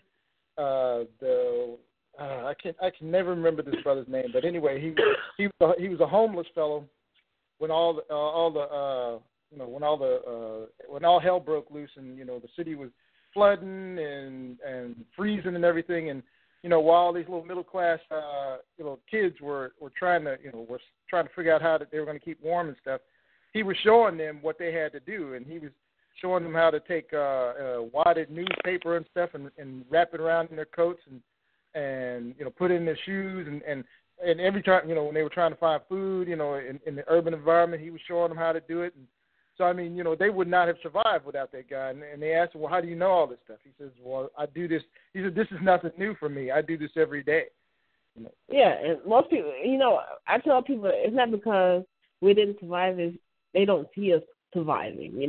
Just like when they always, when they try to make us couples, you rarely see a black couple. It's like, okay, you don't know how to survive and you don't know how to interact with each other. It's not that we can't interact with each other. It's just they don't see us interacting with each other and getting along. So, yeah, which is why they're always surprised when they see it, too. Yeah, just like right now, if they were to log onto this board and sit back and listen to us, they would be amazed because they would expect a lot of stereotypes. They would see us arguing or cursing each other out. When all actuality, there's wretched people in all races. You're gonna have you don't hear white people claiming rednecks or hillbillies. Or crackers, but also. Crackers. But another thing too is and they also don't seem to think that blacks mix with anybody other than Spanish. Than Spanish people, because you ever notice is if they do have what they would consider an interracial black, a couple with an interracial person, it's always like a Latina or something like that. Yeah, I'm like in my world, I'm gonna have a little bit of everybody, and it's not always about the color of your skin, because I actually have a saying in my comic book: it's better to be useful. It's better to be useful than beautiful, because after a while, beauty fades, and you still have to have a trade to help you survive, because in the wasteland, there is no paper currency. It's kind of like it goes back to trading and services. Mm-hmm. Well, you also bring up a good point. Harry Belafonte made an excellent movie quite a few years ago where him and this white lady were the last people on Earth. And, it was really controversial at the time. It was like during the 60s or so. And, but the thing was, she was really reticent. At first, fairly early on, she was reticent, but it was really more because she just didn't know him. And then also there was, of course, the typical racial discomfort. But she quickly found out that not only, even though he was a handyman, he was still an intelligent guy, and that, he was, the most valuable thing in the world like that. He was actually useful. And, he was, hooking up, he's, rebuilding generators and. And that's my character gadget right there. Like, rebuilding generators and, rebuilding car engines so the car can go and building heaters and stuff. And, and those are the people that are going to be, that are going to be useful. In fact, I remember I was in graduate school and I was at a meeting with my graduate advisor, and he was bringing basically all the students he was mentoring, and we got into a conversation, that was similar to this, but not talking about the post-apocalyptic thing. And I just asked a question. I said, well, it's one thing to be academically great, but what else can you do? If everything goes to crap tomorrow, what skills do you have? I mean, what good will you be? I said, little things just like just being able to sit around a campfire and tell decent stories at the end of the day would be a very useful skill for people who who spend their work a day doing everything they can to survive. And most people don't. When people make these stories, like, you always have your badass. Like, look at Walking Dead. I mean, you have a group of people who knows how to do a little bit or something, but what if you had a group of people, like, here you have a mechanic, what about an electrician or, a nurse or, somebody who made guns, or weapons? And people don't think about that. Like, you're going to need that stuff. If the world ended tomorrow and everybody had to go back to the basics, a lot of people would die. Oh, yeah. Well, what it does is it takes away the artificial construct of the value of money, because under those circumstances, money has no value. Well, it might be a good fire starter, but the absolute value of a person ends up being, what are they capable of doing? What are their survival skills? What do they bring to the table that can enhance their survival and help them get through some pretty rough times? Right now, if we were to try to apply that same standard, people would go, well, rich folks, they can buy anything. They can buy them a handyman. They can do this, that, or the other thing. But if you subtract money from the equation, then you start finding out the true value of a person's worth, not necessarily what their bottom line financial statement is, but what is it that they can do, and what skills do they have that are survival oriented. And that's another reason why you're going to find that the underclass people, blacks, Hispanics, what have you, are going to do very well as the economy gets worse and worse. It's not going to be pretty, it's not going to be easy, but we, by and large, we generally know how to get by with less. Pretty much, and I tell people this because a lot of people, and I tell the younger ladies this, I was like, it may look cool to be a video vaccine for a while, but you have droves of young ladies who's willing to do that. I'm like, how do you make yourself better? Do you have a skill? Or do you have a trade? How do you make yourself useful after all this is over? Because a lot of people are like, well, how come you don't put any beautiful people in a comic book? There are beautiful people in my comic book. They're just not the stereotypical beautiful. Because what is your version of beautiful? Well, and also in that situation, what value does beauty hold? Where does is it from a covetous point of view? Oh, I want to possess that beautiful person, man or woman, or I mean, seriously. And when you think about a post-apocalyptic society, of what value is beauty? It's a holdover. I keep thinking in terms of like a trophy wife or something along those lines. I just don't see it as a survival characteristic, except on a very superficial, shallow level. Well, the thing is, it's not going to be any good in my world because at the end of the world, at the end of the day, can this person fix something, and can they go hunting with you, or can they get food? Can they help you get food? And if you can't do anything, you probably end up being running into somebody like my character Ink, who he'll find a use for you, but you might not like the use that he's found for you. Well, that reminds me that, and I was seeing some of the questions on the. Talk into your phone. Oh, sorry, I had my my earpiece shut down on me, so I'm okay.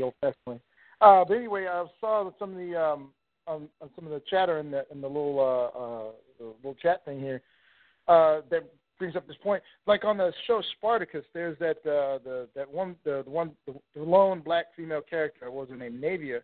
I see a lot of just straight up hate for that character, but mostly it seems like it's white people that hate her. I mean they call her all kinds of every kind of B words and H words and all kinds of stuff. And I was like, well, why do they hate her? And then I thought about it. I said, well, here was a woman who went from just being, this beautiful vixen kind of character to someone who was literally cast into the depths of hell. And then once she got out, she did everything she knew possible to make sure that she stayed out. And anything that, that made it even remotely seem like somebody was going to try to put her back in that place. She handled it and handled it very bloodily, and ugly, So I was thinking, that's why they hate her. They can't stand. And then also she has an opinion. She has an opinion, and she speaks her mind, and she stands her ground, and I, a lot of folks just can't stand that, But I noticed they don't complain about like the German woman that.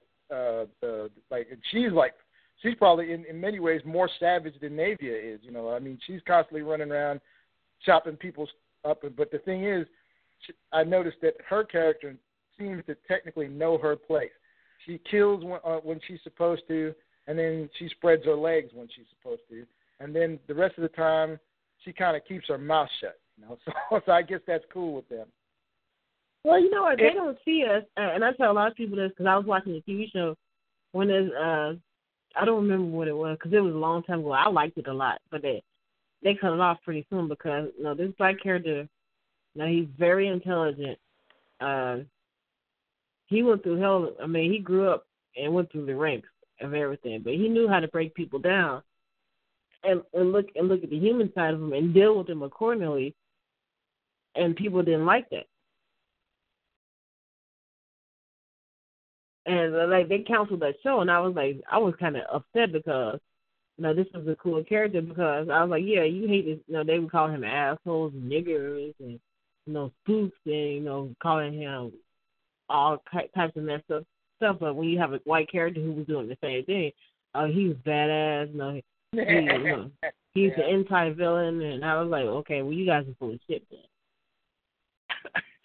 then. I was like, why is it wrong when we do it, but when they do it, they have swag.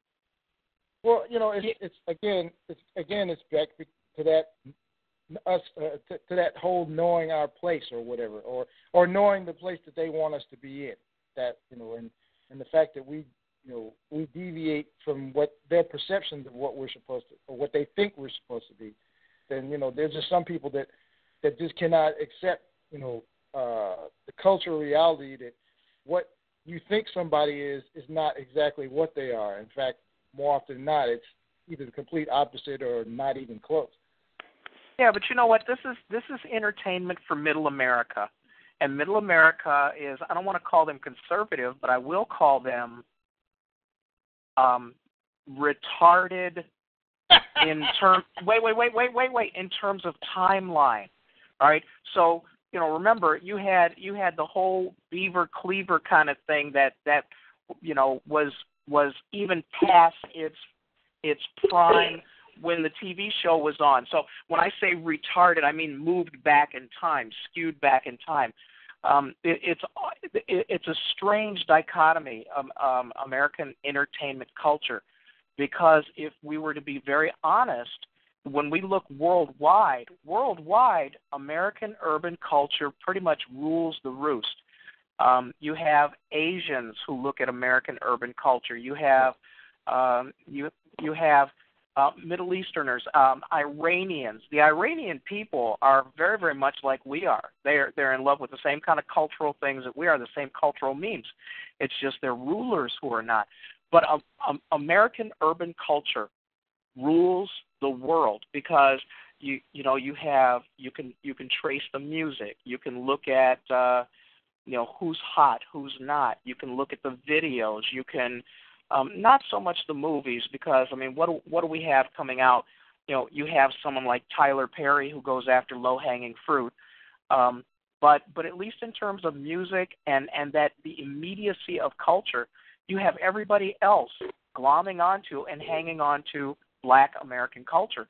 And yet you go to television. We had a chat just a short while ago. Somebody pitched something to Nickelodeon that had a non-white main character, and they said, well, that's not mainstream enough for us. The character's not. They came right out and told the brother who was pitching it, he's not white. It's not going to fly with us. So you know what? I tell people this because there's a story about Kim Possible. Mm-hmm. Well, Kim Possible was supposed to be an African American girl. But you'll never, hear the true story behind it, because somebody walked in there and pitched their character, pitched the character, gave the character pitch, and they liked the idea, but they didn't like the color of the character. Yeah, the whole thing is sad. You look at what non-white characters you have. Well, you've got what, Dora the Explorer. Okay, so how did she slip in under the wire? Well, maybe because she's not assertive, maybe because she's not brash, she's not this, she's not that. And then you have to say, well, do characters of color still have to maintain second-class status? And for a lot of people, they do, but a lot of people no. And I keep telling people this. And I see a lot of. I hate to say it. I don't want to say it, but I tell a lot of people this out when some African Americans get mad and say, well, they don't represent us in the media, and they don't do this and they don't do that. Like the whole Black version of the Green Lantern that's going to get killed off. I was like, you can bitch and moan all you want, guys, but if they want to get rid of that character, they're going to get rid of that character. But the thing is, why are you looking to Marvel or DC to represent you in the first place? Yeah, and then the other side of the coin is, okay, so we go and we create our own art forms, we create our own universes, we create our own characters. How do we get more than just the low-hanging fruit effect, where just our own people invest in our own art? Can a Black character-themed comic make inroads into the general public? Which I have suggestions for that too. What's that? My thing is, when the people, because there were so many good stories that had Black characters in there, but it didn't focus on the character's skin. And I have to remind people something like, make your character, before you make him Black or white or male or female, make them human first. Give people a cause to like this character, or either to identify with the character, because this is why I see so many people fail it. I was like, you got too many. No, you're too busy trying to follow a stereotype that somebody else has placed for you, instead of just following behind what you need to follow. I was like, you can have a Black scientist, but you can't always say, oh, he's Black, he's Black. He's a brother, he's a brother. Just go out there, and make the character and see what happens. And that's why a lot of people fail it, because you're too busy out there trying to prove a point. Say, hey, this character is Black and happening, instead of just saying, hey, this is a character. Hello? No, I was just saying. Hello. I had to join the call in order to hear This is Joe McPhee. I am a friend of Kimberly and her publisher, so that's the reason I was making the comments that I was in the regular chat here. So. What happened? You Okay. it died on you or something, Joe? The sound? Hello? Yeah, I couldn't hear the sound over the internet. I was still able to follow things on the chat, but I couldn't hear over the internet, so I had to switch over to the phone. Oh, okay. Okay. Yeah, I mean, you can have African American characters, but you don't have to follow the stereotypes. Like, we don't have to talk urban, or we don't have to be pushy. You can be intelligent without being pushy, or we already got enough people who's willing to embarrass us in the first place. Like, look at the Real Housewives and what else, Basketball Wives. We already got enough of those stereotypes. Hey! You leave Kanye West out of this conversation. No, you're absolutely right. If we create compelling stories with compelling characters, you would hope that the reception would be colorblind, and sometimes it is, but more often than not, it's not, and that's still a problem that we have. Well, look, trying to create in this culture. The problem Dwayne McDuffie had when he was doing his characters, when he first started doing black characters in the Justice League, they thought that he was going to turn everybody in the Justice League black. When in the end, people actually liked the black Green Lantern better than the white one, because he was more of a human character. Which is why he had to die. Yeah.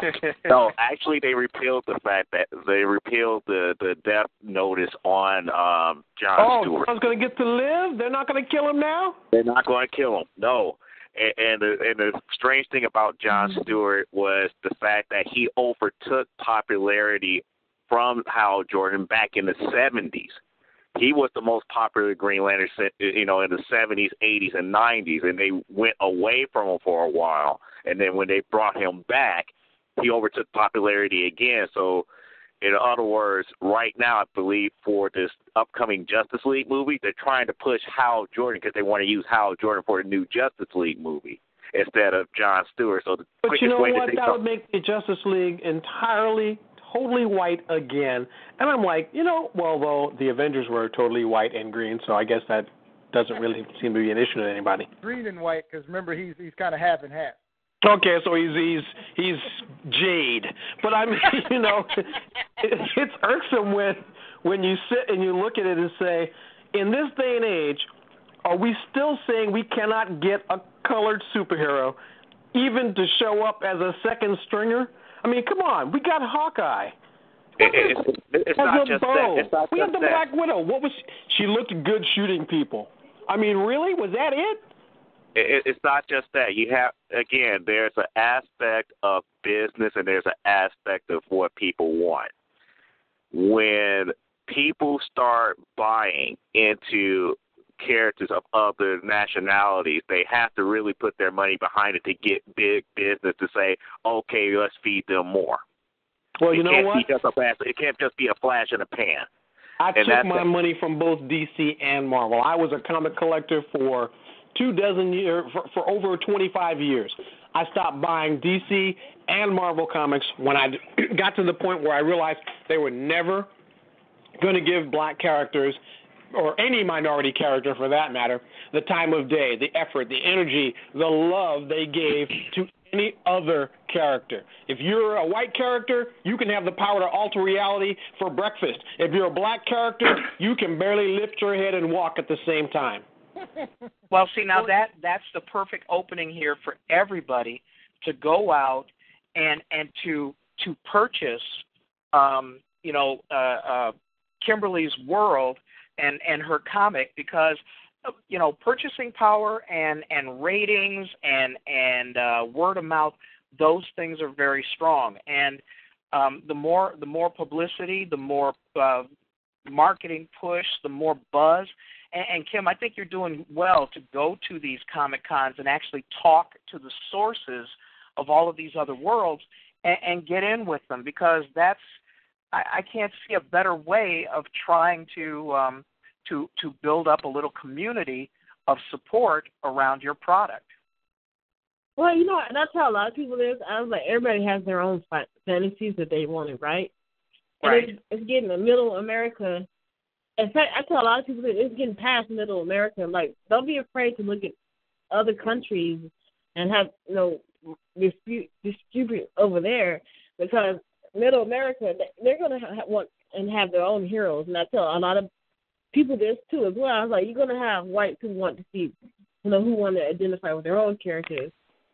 And I say, if you can get, like, last year, last year when I was with Joe at Wizard World, I saw an Asian guy dressed up as Black Panther.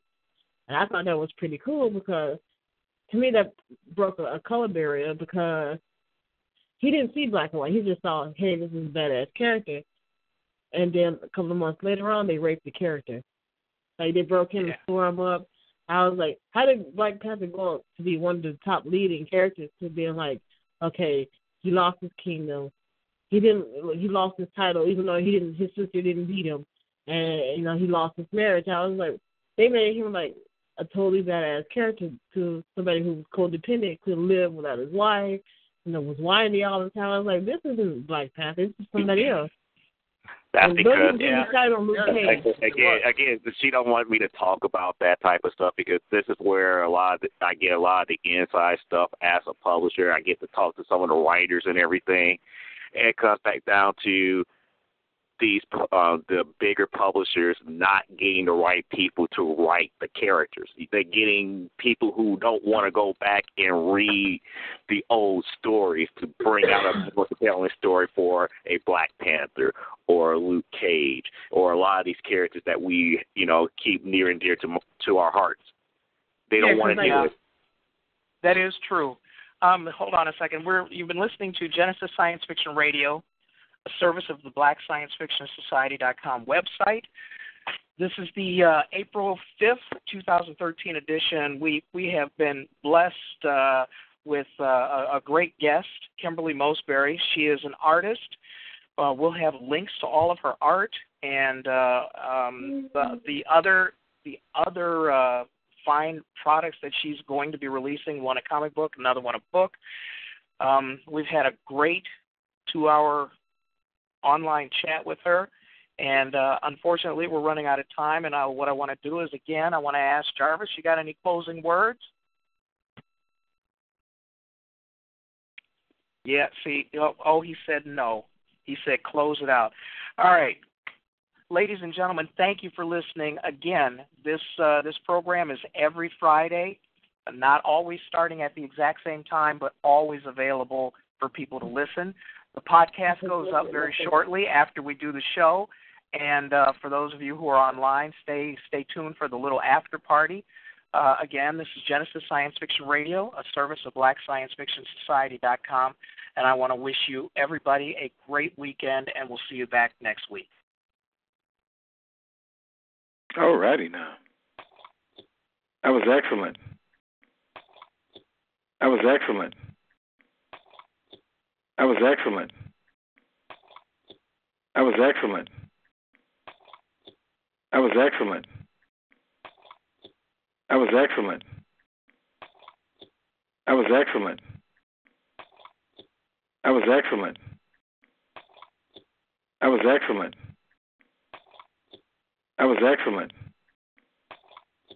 That was excellent. That was excellent. That was